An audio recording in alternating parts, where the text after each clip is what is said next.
All right, everybody, this morning to all politicians. I'm running for president 2024. We'll switch it up to 127 now. Here in a lovely communist state of California. On the way across 58, Highway 58. They're planting a whole bunch more of windmills up on Tehachapi, and then some solar stuff, I think, out there in the desert by Mojave. They're also planting a whole bunch of wind turbines between Kingman and Vegas on Highway 93 in Arizona. So here's a quick thing for you. If you're passing all those wind turbines they're putting up there on Tehachapi, stop on the side of the road. This will be a quick test for you. This will be a test to see if you're a moron. If you pull over there on the side of the road and you look at them putting all them wind turbines up there, and it gives you a warm, fuzzy feeling inside about they're doing something to save the planet, you're a moron. You should note the ecological damage that they're doing. You should note that there are lots of birds of prey who live in those hills up there, and who will be killed by those wind turbines. And you should note that it's not going to do a damn thing.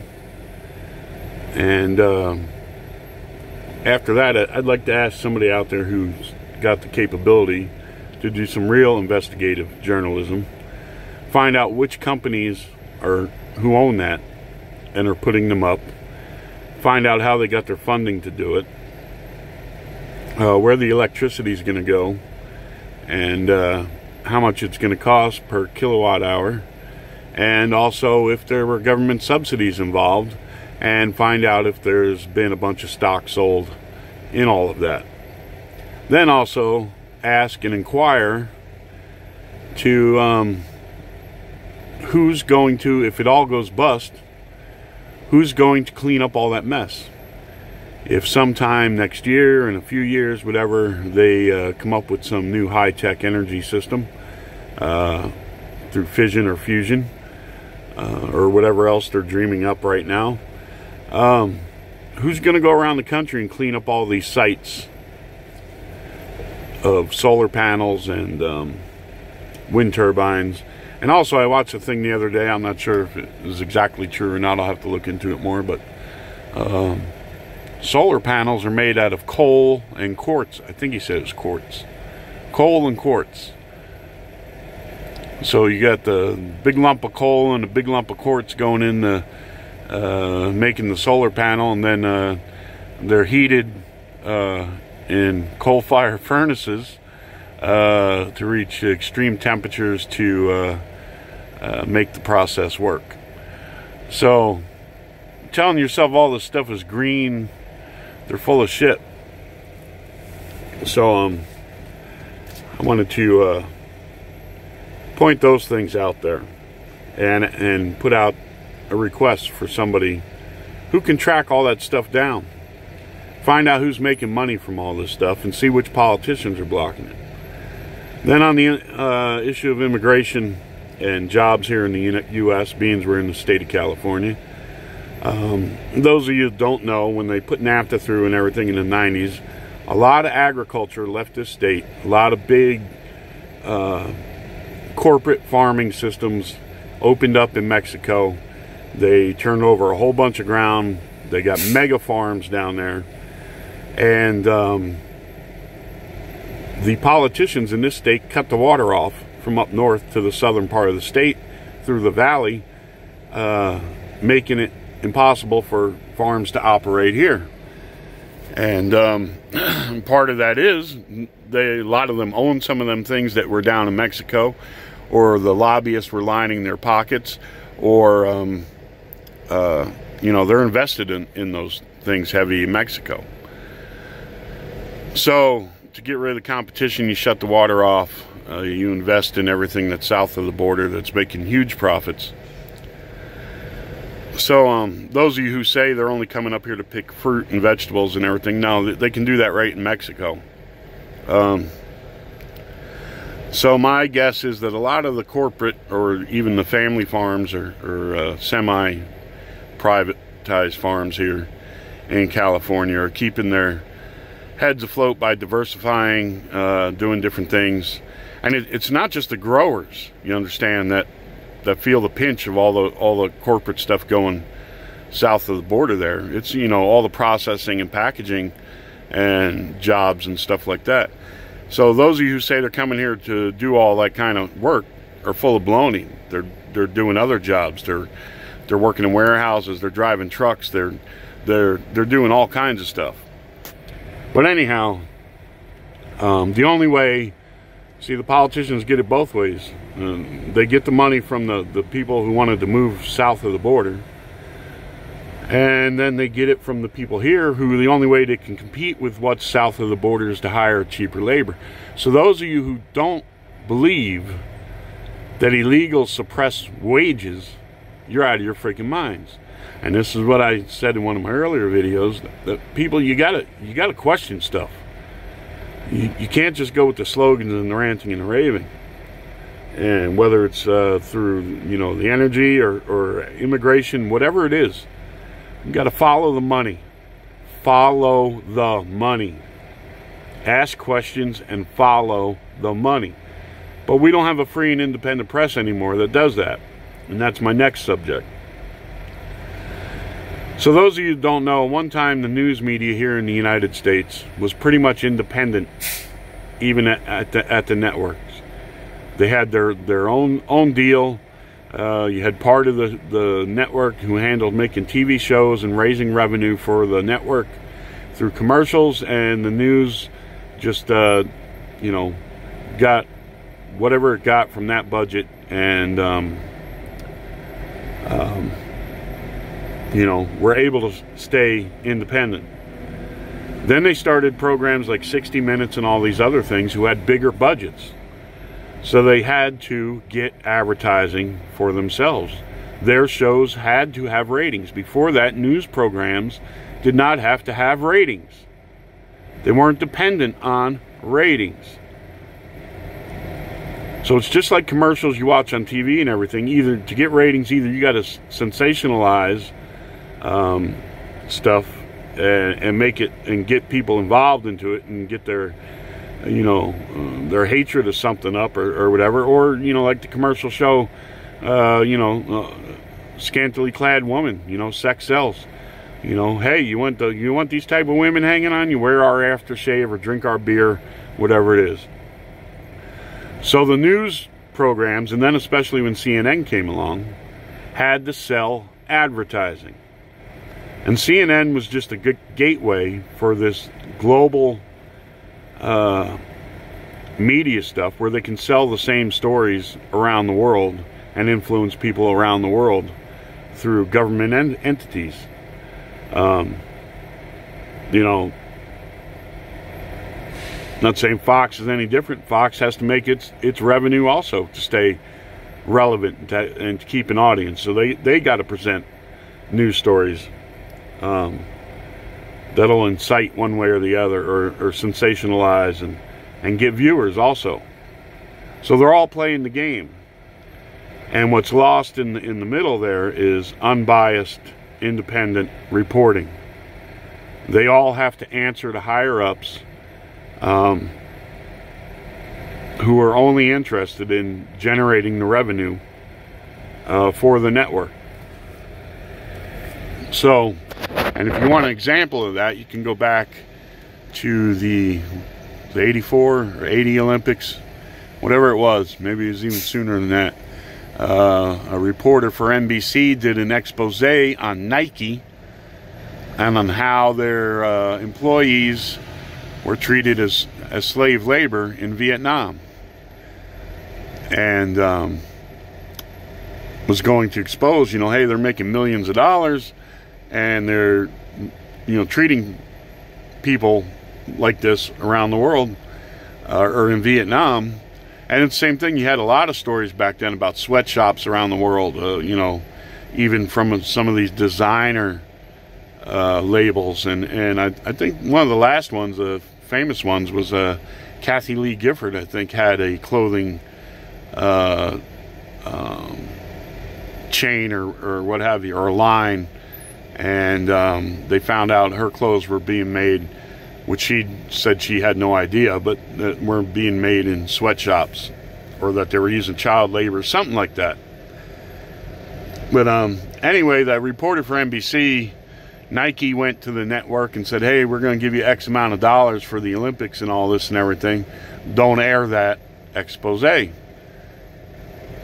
So they didn't. So now you have, you know, and this gets me about these Antifa and all this and everything. These politicians and corporations and the news media are all sort of in one type of cabal. And, you know, you say you're against fascism, but you're railing against Trump, who's bringing jobs home, who's, you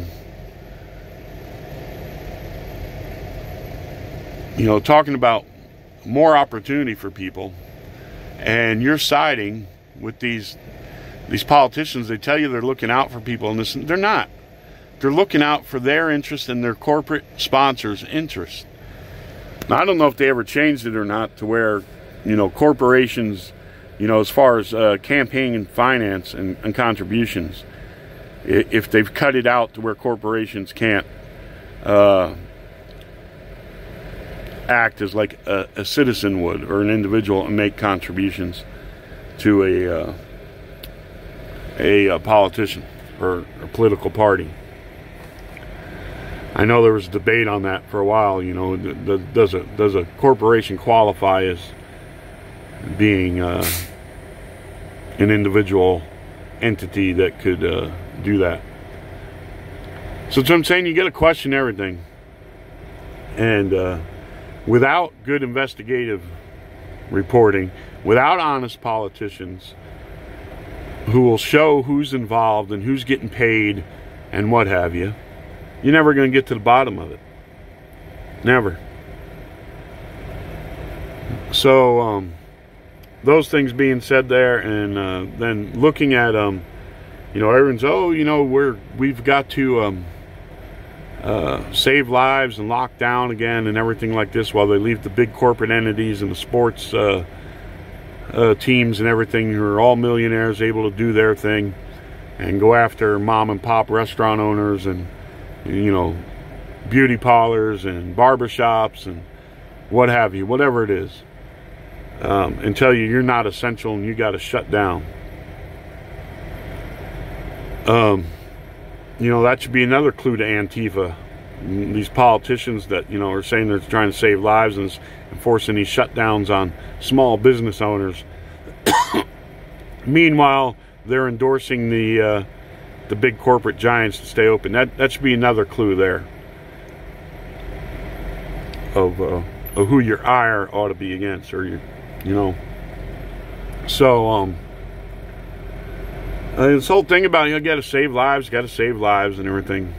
Well, approximately 9,000 or 10,000 people die in traffic accidents related to speed in this country every year. Do you hear them saying we got to save lives? Let's slow all the vehicles down to 55 miles an hour. Let's govern them all. Nope. Sure don't. They talk about saving lives, but many of them will be the first ones with their hat in the ring to go to war somewhere, or some, not even war. They got to do some military action, do drone strikes. Obama did zillions of drone strikes, killed many innocent people. And here you are, the same party, Biden included, who was for all that shit, talking about, oh, we got to save lives. We have got to save lives. But it's okay to bomb them. It's okay to bomb people. You can't let people go to work.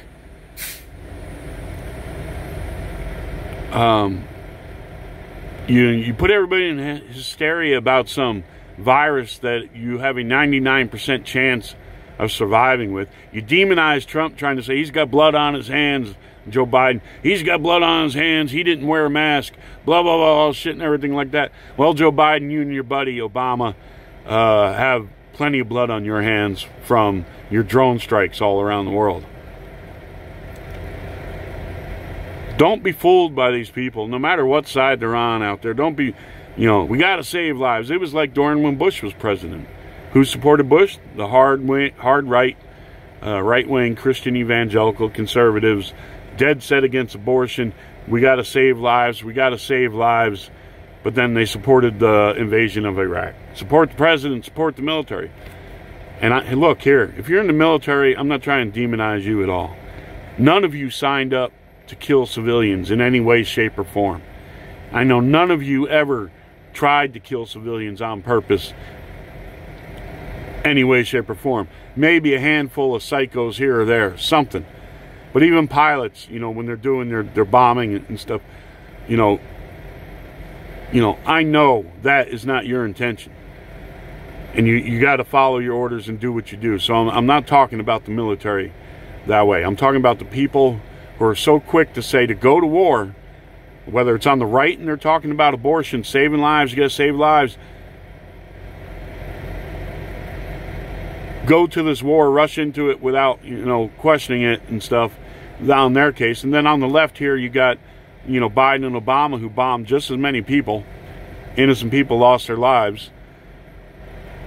And, you know, Biden didn't care about that.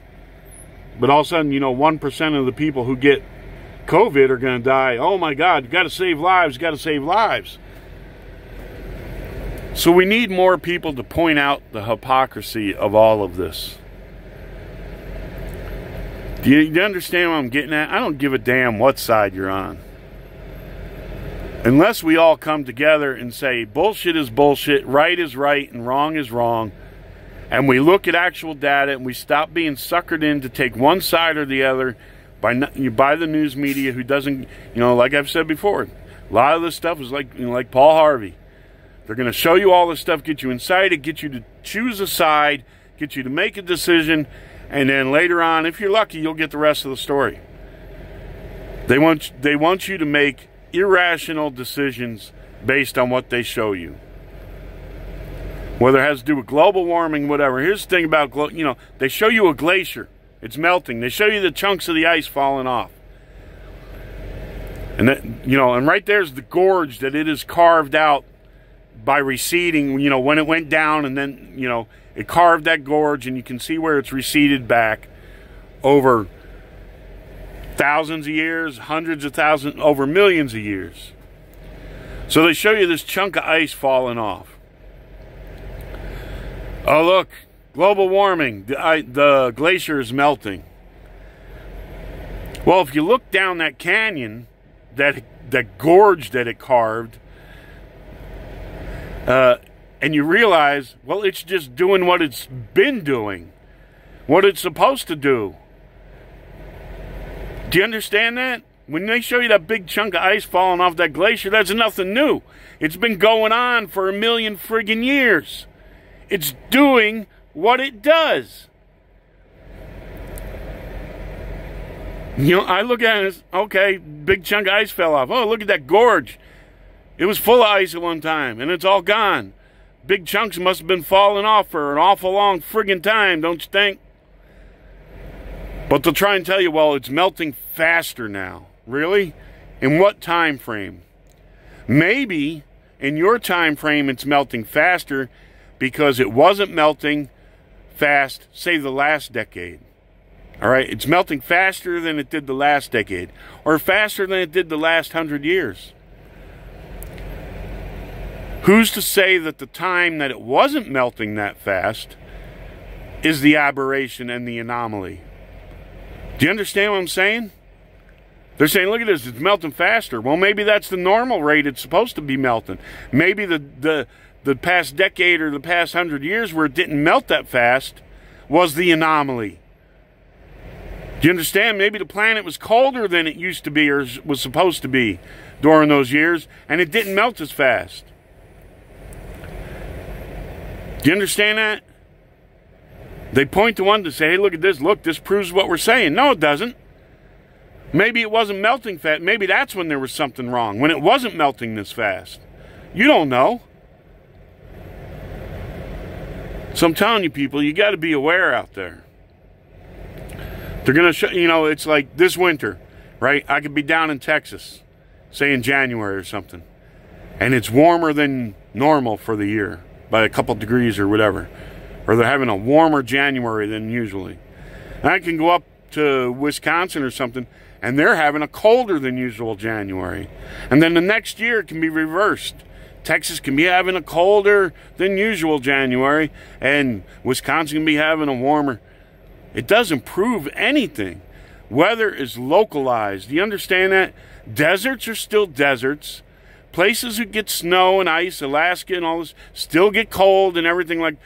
They're trying to tell you there's climate change. Climate is localized. Do you understand that?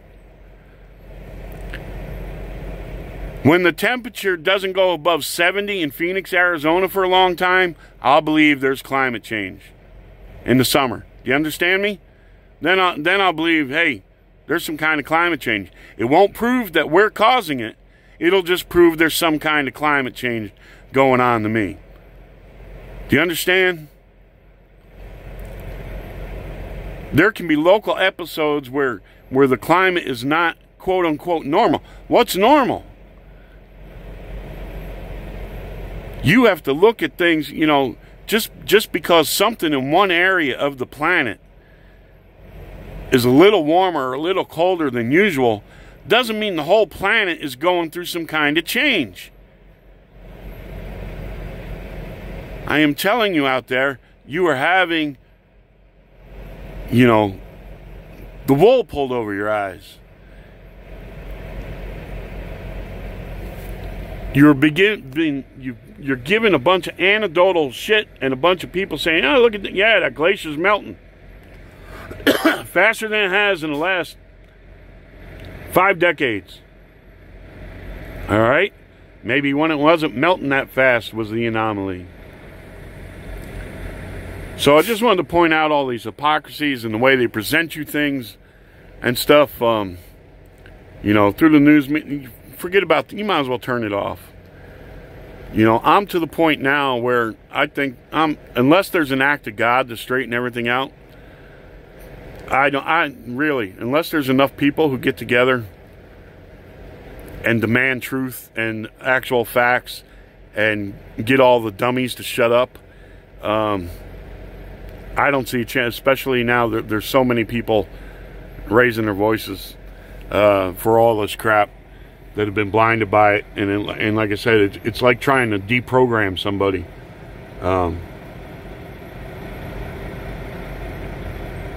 It's absurd.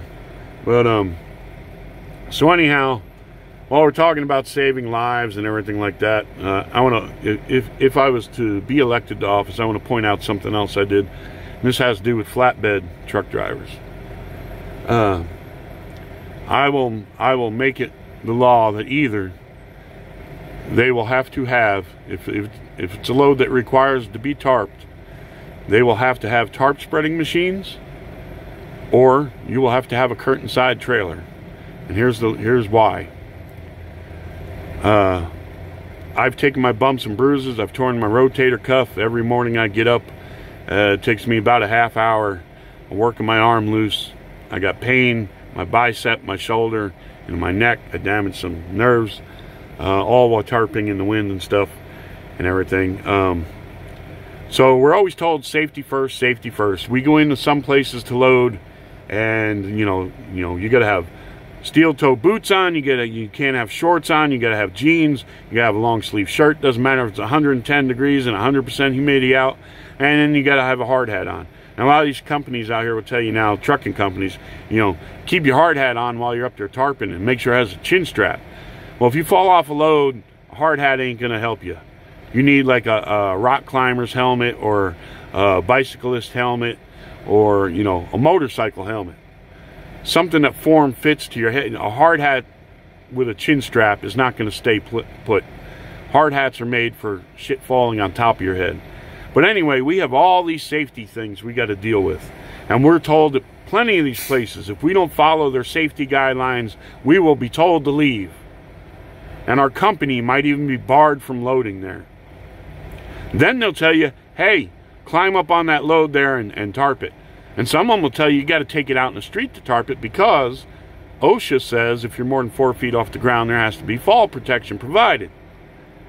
So since they don't even do that minimum, they tell you go out in the street and tarp it. And it's like, really?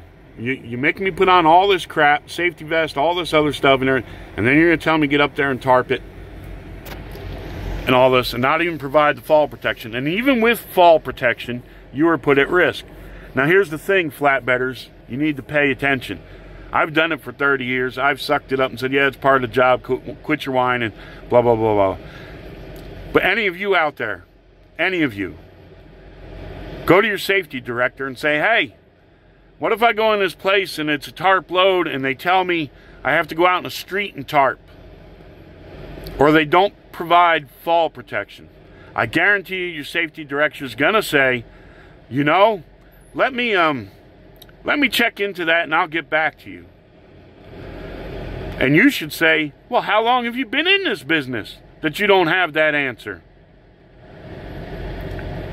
Because the reason they want to skirt it is, and everything, because the answer is you don't have to take the load.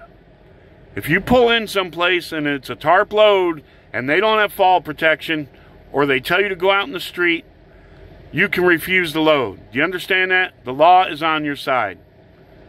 You got that? But no safety director is going to tell you that at any trucking company, because they need the business and they want to pick up the loads. Have you got it? Do you understand that?